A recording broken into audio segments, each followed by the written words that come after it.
Baik, sungguh pun bila bercakap berkenaan dengan dasar dan polisi, kita lebih gemar bercakap dengan polisi-polisi domestik seperti harga barang dan kos sara hidup dan sebagainya.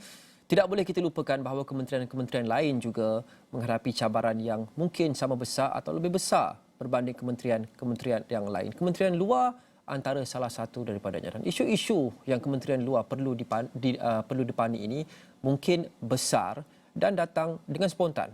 Mungkin ada antara anda di luar sana yang ada terbaca kisah di Facebook baru-baru ini berkenaan dengan sekumpulan rakyat Malaysia yang diserang secara fizikal di Dublin Island dalam serangan yang dikatakan bermotifkan perkauman. Ibu saudara mangsa, Nurzi Pak Wancik menyertai saya sekarang untuk berkongsikan berkenaan dengan insiden itu, dan Nurzi juga merupakan yang berkongsikan kisah itu di media sosial baru-baru ini. Nurzi, boleh imbas kembali kepada penonton di luar sana yang mungkin belum lagi familiar ataupun tahu dengan kisah ini. Apa yang terjadi sebenarnya di sana? Insiden berlaku pada Sabtu malam. Anak saudara saya yang bertugas sebagai seorang doktor pelatih di University Hospital Tipperary, iaitu lebih kurang 2 jam perjalanan daripada Dublin, menerima kunjungan daripada 2 orang adik-beradiknya dan juga seorang rakan. Jadi pada malam Sabtu tu, rakan-rakan dan adik-beradik dia hendak pulang ke Malaysia. Maafkan saya, pada hari Ahad tu nak pulang. Jadi makna hari Sabtu tu mereka keluar untuk membeli belah sedikit dan makan malam. Jadi lebih kurang pukul 8.15 malam tu mereka sudah menunggu di stesen bas untuk berpulang ke kawasan Airbnb yang diinap mereka. Jadi ketika itulah mereka diserang oleh sekumpulan pelajar ataupun sekumpulan remaja lelaki yang menaiki basikal. Jadi daripada apa yang dimaklumkan kepada saya, ia nampaknya satu serangan rambang ataupun rawak yang mungkin berunsur jenayah kebencian. Jadi dalam tempoh masa 8 suku tu hingga pukul 9 malam tu mereka meminta pertolongan. Mereka mula-mula dibaling dengan tin kosong dan juga french fries yang ada di lantai sebuah restoran. Jadi selepas itu mereka cuba mengelak sebarang konfrontasi. Jadi mereka bergerak ke tempat lain tapi dikejar oleh kumpulan pelajar lelaki ni ataupun remaja lelaki yang berbasikal ini, dan mereka dipukul dengan batang besi tempat duduk basikal. Serangan dimulakan terhadap anak saudara saya yang doktor tu, dan kemudian rakan dia dan adik lelaki dia terus datang untuk menjadi human shield. Mereka tidak membuat sebarang tindak balas kerana takut jumlah remaja lelaki itu lebih ramai daripada mereka, dan mereka dipukul bertubi-tubi, dan serangan itu hanya berhenti apabila anak saudara saya dan adiknya menjerit meminta tolong, dan anak saudara saya berjaya menghubungi talian 999 dan dapat bercakap dengan polis. Bagaimana bantuan disalurkan oleh Wisma Putra, Kementerian Luar kepada bangsa? Ya, walaupun anak saudara saya dan rakan-rakan dan adik-beradik sudah membuat laporan polis, mereka masih ketakutan. Jadi saya fikir mungkin pihak berkuasa tempatan tak mampu melakukan apa-apa dari segi membantu rakyat kita sendiri. Jadi saya terus terfikir Wisma Putra dan menghubungi rakan saya yang juga bekas wartawan, sebab circle kami dalam kalangan wartawan ni ada yang mengenali pegawai-pegawai di kementerian dan sebagainya.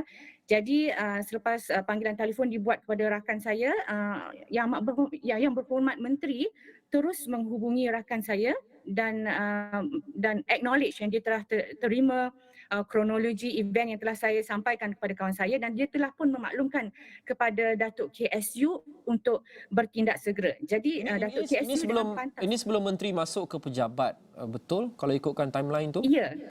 Kalau ikutkan timeline, ini berlaku pada hari Ahad 4 Disember. Menteri mungkin dah angkat sumpah, tapi menteri tak masuk, belum clock in lagi ke pejabat. Dan saya sebenarnya terharu dan terperanjat yang saya mendapat respons yang begitu pantas. Dalam jangka masa beberapa minit saja selepas saya memaklumkan kepada rakan saya, panggilan telefon daripada menteri dan juga pegawai Wisma Putra dan juga kedutaan di Dublin terus menghubungi saya setiap jam, hampir setiap setengah jam untuk memaklumkan keadaan terkini dan tindakan yang mereka ambil untuk memastikan 4 orang warga negara mereka di sana berada dalam keadaan selamat. Baik Nurzi, secara ringkasnya di mana mangsa-mangsa sekarang dan bagaimana keadaan mereka? Mereka yang 3 orang tu yang datang melawat anak saudara saya di Ireland tu sudah sampai di Malaysia pagi tadi, dan saya nak ambil kesempatan ini untuk menyatakan secara terbuka bahawa bantuan yang diterima itu adalah secara end to end. Maknanya dari Ireland sampailah ke transit di lapangan terbang di luar negara dan sampai ke lapangan terbang KLIA di Malaysia, mereka dibantu oleh pihak Wisma Putra, KKM, MAHB. Jadi saya rasa harus diberi pujian dan penghargaan yang amat besar atas koordinasi antara kementerian dan juga agensi kerajaan yang bertindak pantas. Dan syabas saya ucapkan kepada Menteri kerana walaupun belum bermula tugas secara rasmi, telah membantu dan menunjukkan compassion as a human being kepada keluarga yang mempunyai anak pinak dan mangsa yang di luar negara. Baik, Nurzi, akhir sekali, bagaimana Nurzi ataupun mangsa mengetahui bahawa itu jenayah yang berunsurkan kebencian atau perkauman? Ada sebarang insiden yang berlaku sewaktu insiden itu atau adakah sebarang kata-kata dituturkan dan sebagainya? Ada, mereka mengeluarkan kata-kata kesat yang berunsur jenayah yang saya rasa saya tak sanggup untuk mengucapkannya di kaca televisyen, tapi berbaur perkauman.